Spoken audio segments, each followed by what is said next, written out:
नमस्कार साथियों, मैं धर्मेंद्र रघुवंशी पुनः एक नए वीडियो में आप सभी का बहुत बहुत स्वागत करता हूं।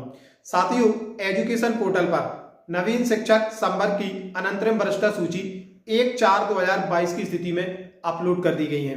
संबंधित शिक्षक साथी एजुकेशन पोर्टल पर वरिष्ठता शिक्षक प्रबंधन प्रणाली पर जाकर अपनी वरिष्ठता सूची देख सकते हैं। और यदि अभी आपको आपके जिले या संभाग की वरिष्ठता सूची नहीं दिख रही है तो आप थोड़ा इंतजार करें। जल्द ही सभी जिले और संभागों की जो वरिष्ठता सूची है वह एजुकेशन पोर्टल पर अपलोड कर दी जाएंगी। साथियों, वरिष्ठता सूचियों को लेकर लगातार शिक्षक साथियों के प्रश्न हमारे पास आ रहे हैं। शिक्षक साथियों ने ये जानने का प्रयास किया है कि आखिर किस आधार पर वरिष्ठता सूची तैयार की गई है, क्योंकि बहुत से शिक्षक साथियों का एक प्रश्न था कि उनका प्रथम नियुक्ति दिनांक पहले था और ऐसे शिक्षक साथी जिनका प्रथम नियुक्ति दिनांक बाद में था, उनका नाम पहले प्रदर्शित हो रहा है, ऐसा क्यों? तो साथियों, हमने जो वरिष्ठता सूची है उनका बारीकी से अवलोकन किया है और उसमें एक बात निकलकर सामने आई है कि जो वरिष्ठता सूचियों का निर्धारण हुआ है वह आपकी अध्यापक संवर्ग में सम्मेलन दिनांक के आधार पर हुआ है। अब आप इसे एक उदाहरण के तौर पर समझिए। मान लीजिए किसी शिक्षक साथी का प्रथम नियुक्ति दिनांक वर्ष 1998 है और उनका अध्यापक संवर्ग में सम्मेलन 2007 में हुआ है।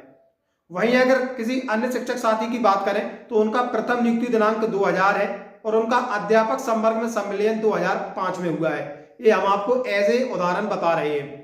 तो ऐसी स्थिति में ऐसे शिक्षक साथी जिनका अध्यापक संवर्ग में सम्मेलन 2005 में हुआ है, भले ही उनका प्रथम नियुक्ति दिनांक 2000 है, उनका नाम वरिष्ठता सूची में पहले प्रदर्शित हो रहा है। तो उसी को लेकर शिक्षक साथी भ्रमित हैं। ऐसे शिक्षक साथी जिनका प्रथम नियुक्ति दिनांक 1998, 2000 या 2003 है, जबकि ऐसे शिक्षक साथी जिनका प्रथम नियुक्ति दिनांक 2005 है और उनका नाम पहले प्रदर्शित हो रहा है, तो वो उसी आधार पर हो रहा है क्योंकि उनका अध्यापक संवर्ग में सम्मेलन आपसे पहले हुआ है।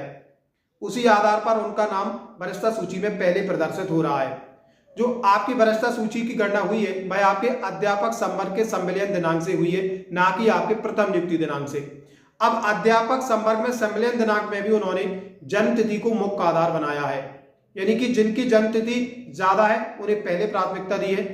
क्रमशः वह चले, जैसे मान लीजिए किसी शिक्षक साथी का डेट ऑफ बर्थ 1964 है, किन्हीं का 1965 है, किसी का 1976 है, किसी का 1978 है, तो इसी के आधार पर पहले 1965 वाले को रखा गया है जिसका सम्मेलन 2007 में हुआ है। अब ऐसे में ऐसा भी हुआ है कि मान लीजिए किसी की डेट ऑफ बर्थ 1965 ही है और उनका अध्यापक संवर्ग में सम्मेलन 2008 में हुआ है, तो उनका नाम 2007 वालों के बाद ही आएगा।